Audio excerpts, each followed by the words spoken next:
Hi friends, welcome back to world 360. நீ நம்ம என்ன பார்க்க போகிறோம்னா, கடல் உணவுகளிலே அதிக சுவையானதுன்னு சொன்னீங்கன்னா இந்த களிநண்டு தான். எதுக்காக களிநண்டுன்னு கூப்பிட்றாங்கன்னா, களிமண் பகுதியில் தான் வந்து அதிகமாக வாழும் நண்டு. இந்த நண்டு எவ்வளோ சுவையானதோ அதே அளவுக்கு ரொம்ப ஆபத்தானதும் கூட. இது கடிச்சதுன்னா நம்ம கை விரலை விட துண்டாக்குற அளவுக்கு ரொம்ப பலமாக கடிக்கும். அதனால தான் இப்படி கயிறு கட்டி வச்சுருக்கோம் அதை. அதே மாதிரி இந்த நண்டு ரொம்ப நேரத்துக்கு உயிரோடவும் இருக்கும். இந்த நண்டோட எடை பார்த்தீங்கன்னா ஒவ்வொரு நண்டும் கிட்டத்தட்ட 1 கிலோ ஆவரேஜாக இருந்துச்சு. இந்த நண்டை பாருங்கள், 1 கிலோ இருக்குது. சரி வாங்க, இந்த நண்டை இப்போ நம்ம க்ளீன் பண்ணலாம். இப்போ நண்டை நல்லா க்ளீன் பண்ணி எடுத்துட்டோம். க்ளீன் பண்ணி எல்லாத்தையும் பீஸாக கட் பண்ணி வச்சுருக்கிறோம். நண்டோட சைஸ் வந்து ரொம்ப பெருசாக இருந்தது, நம்ம பேனில் வைக்க முடியாது, அதுக்காக தான் கட் பண்ணிட்டோம்.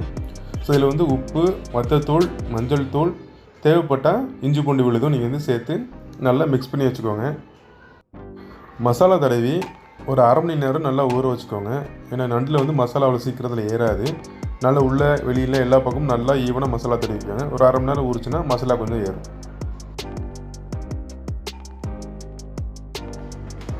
இப்போ அரை மணி நேரம் ஊறிடுச்சு.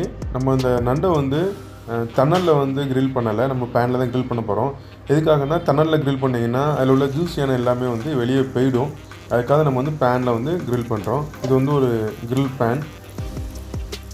நம்ம இந்த நண்டை வந்து கிரில் பேனில் வந்து கிரில் பண்ணுறதுனால நம்ம டீப் ஃப்ரை பண்ணுற அளவுக்கு எண்ணெய் தேவையில்லை. சும்மா லைட்டாக மசாலா அதில் வந்து ஒட்டாத அளவுக்கு கொஞ்சமாக வந்து ஊற்றினா போதும். அதனால் கிரில் பண்ண மாதிரியே எண்ணெய் இல்லாமல் நல்லா டேஸ்ட்டாக இருக்கும். உடம்புக்கும் ரொம்ப நல்லது தான், எண்ணெய் வந்து ரொம்ப கம்மியாக சேர்க்கறதுனால. ஸோ நீங்களும் இது மாதிரி ட்ரை பண்ணி பாருங்கள். பேனில் கிரில் பண்ணுறதுனால ஒரு 20 மினிட்ஸ் கிரில் பண்ணாலே போதும். அடுப்பு நீங்கள் சிம்மில் வச்சு கிரில் பண்ணாலே போதும், நல்லா குக் ஆகிடும்.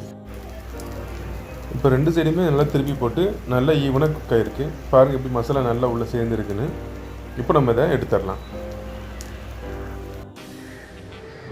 நம்மளோட கிரில் பண்ண நண்டு ரெடி ஆகிடுச்சு. இது பேனில் தான் குக் பண்ணியிருந்தோம், இருந்தாலும் ரொம்ப நல்லா குக் ஆகிருந்தது. நல்ல டேஸ்ட்டாகவும் நல்லா ஜூஸியாகவும் இருந்தது. ஸோ நீங்களும் இது மாதிரி கண்டிப்பாக ட்ரை பண்ணி பார்த்துட்டு சொல்லுங்கள். இந்த வீடியோ பிடிச்சிருந்தால் லைக் பண்ணுங்கள், ஷேர் பண்ணுங்கள். நம்ம சேனலை ஃபஸ்ட் டைம் பார்க்குறீங்கன்னா கண்டிப்பாக சப்ஸ்கிரைப் பண்ணிடுங்க. இதே நண்டை நீங்கள் நிறைய ஆயில் ஊற்றி நீங்கள் நம்ம மீன் பொரிக்கிற மாதிரி நல்லா டீப் ஃப்ரையும் பண்ணி சாப்பிட்லாம், நல்லா டேஸ்ட்டாக இருக்கும்.